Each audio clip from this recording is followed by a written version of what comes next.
नमस्कार. मी सचिन जाधव, बहुजन विकास आघाडी दैसर विधानसभा उपाध्यक्ष. ह्याच्या आधीच्या व्हिडिओमधून मी आपणास सांगितलं होतं की ज्या वायके तावडे रोड आहे तिथे कशा प्रकारे एक्सपायरी डेटच्या गोळ्या मिळत होत्या त्याच्याबद्दलची माहिती मी तुम्हाला दिलेली. आज पुनश्च तशाच विषयाशी निगडीत एक विषय तुमच्याकडे घेऊन आलेलो आहे. बाजारात किराणा स्टोअर असेल, मेडिकल स्टोअर असेल किंवा इतर पानपट्टी वगैरे जिथे आपल्याकडे सहजरित्या मिळते ती म्हणजे बिस्लरी. आपण बिस्लरीची बाटली मागितल्यानंतर आपल्याला प्रथम आपल्याला कुठल्याही ब्रँडची बिस्लरी मिळते. आता ही बघा, ही बिस्लरी नसून ही कुठल्या तरी दुसऱ्याच ब्रँडची बिस्लरी आहे, बिस्लरीच्या नावावर मिळते. माझा प्रश्न तो नसून हा वेगळा आहे की ह्याच्यामध्ये आपल्याला ते पण बघा की इथे 6 महिन्याचीच व्हॅलिडिटी असते, तेव्हा त्याची एक्सपायरी डेट पाहूनच पाणी घेत जा. विषय महत्त्वाचा दुसरा आहे माझा की इथे बघा, मी तुम्हाला हे दाखवू शकतो की इथे लिहिलेलं आहे, ते फुसट दिसत असेल तुम्हाला, पण तुम्ही पण स्वतः चेक करून घ्या. ही बाटली आता 10 रुपयाची नसून आता 9 रुपयाची आहे. कुठल्याही पानपट्टी किंवा मेडिकल ज्याच्याकडे पण घेत असाल, आज माझ्या बाजूला किराणा स्टोअर आहे भवानी स्टोअर म्हणून, त्यांना पण सांगितलं तर ते म्हणतात 9 रुपया. ह्यांना जेव्हा माल सप्लायर जेव्हा सेल्समन सांगतो तेव्हा त्यांना MRP सांगितलेली असते, कारण त्याच्यावर त्यांचं मार्जिन ठरलेलं असतं.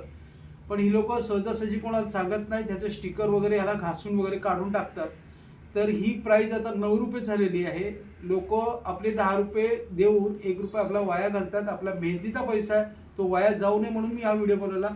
सेम सोड्याची बाटली आहे, याचं कवर निघालंय, परंतु ह्याची पण प्राईस आता 20 रुपये नसून 18 रुपये झालेली आहे. ते पण मी तुम्हाला सांगू शकतो आणि त्याच्यासोबत तुम्हाला दाखवू शकतो. हे बघा, ह्याची पण प्राईस 18 रुपये झालेली आहे. म्हणजे इथे परत तुमचे 2 रुपये. सेम परिस्थिती आता बिस्लरीसारख्या ब्रँडेड वस्तू ज्या आपल्याला मिळतात पण लोक विकत नाहीत, कारण त्याच्यात मार्जिन कमी असते बिस्लरीसारख्या बाटल्यांमध्ये. हे बघा,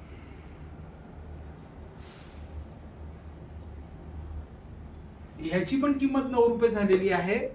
आणि ह्याची जी मोठी बिस्लरी येते जी 1 लिटरची आहे ती 20 रुपयाला आहे. असे म्हणून 20 रुपये आपण देतो, पण ती 20 रुपये नसून ती 18 रुपये आहे. लोकांना जागरूकता निर्माण व्हावी आणि आपला पैसा विनाकारण कुठल्या किराणा स्टोअर किंवा कोणालाही विनाकारण देऊ नये.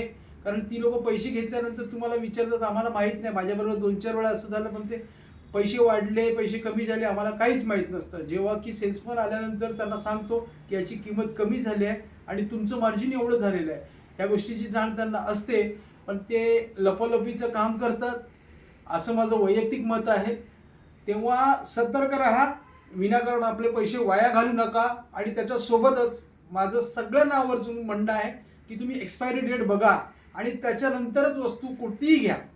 आज पाणी असेल, कुठलं ब्रेड असेल, मस्का असेल, काही घेत असाल त्याची एक्सपायरी आणि मॅन्युफॅक्चरिंग विशेषतः ती सुद्धा बघा आणि त्याच्यानंतरच घेत जा. जर त्याच्यानंतर आपण घेतलं, तो म्हणतो काही होत नाही आणि झाल्यानंतर काहीच होत नाही, असं माझं म्हणणं आहे. तेव्हा आपण सगळ्यांनी सतर्क राहावा आणि आपला पैसा विनाकारण वाया घालू नये, याकरिता मी हा व्हिडिओ बनवलेला आहे. सगळ्यांनी व्हिडिओ पहा आणि सतर्क व्हा आणि स्वतःसुद्धा कुठल्या ना कुठल्या गोष्टीमध्ये सतर्क राहा, जेणेकरून आपले कुठेही नुकसान होणार नाही. याबद्दलचा मी व्हिडिओ बनवलेला आहे. सर्वांना जय महाराष्ट्र.